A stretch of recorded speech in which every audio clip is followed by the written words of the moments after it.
Is the New York Times being soft on the January 6th rioters? Perhaps you are starting to doubt the disproportionate coverage of the day's events?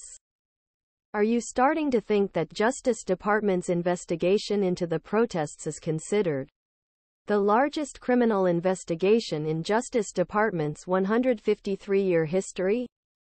Or is Times worried that newly released footage will reveal a different story than one told in biased House investigation used to impeach former President Trump? Thanks to Speaker Mike Johnson, Americans have an opportunity to counter Democrats' accusations that hundreds of Trump supporters were involved in a violent insurrection.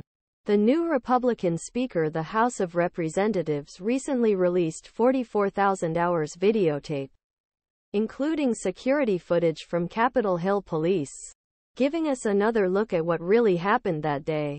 We know this 63 days after the 2020 election. Trump supporters marched on the Capitol. Some were armed and dangerous, was intent on disrupting the peaceful transfer of power to newly elected Joe Biden. Others were not, but believed Democrats had stolen election and followed crowds heading to Congress to protest theft. Some were captured at the time, staying away from the violence that followed, but were later caught and imprisoned. One such participant is subject of a long and compassionate story published by the Times 2 days after new tapes were released. It's about a Wisconsin man who was imprisoned because his son turned him into the FBI. The father, Brian Mock, is presented as a political moderate who occasionally votes Republican but also voted for former President Obama. He is portrayed as an extremely decent and law-abiding man who was an advocate for the homeless and supported his son when he came out as gay.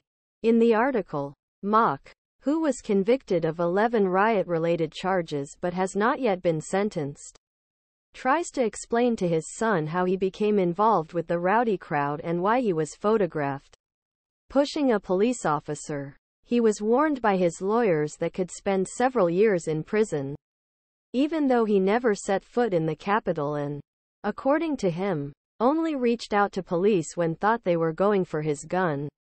While watching the video of the incident, he says, "There was a crowd of people like a river. You were being pushed. A concussion went off and exploded right on top of me. Can you see how this would incite the crowd?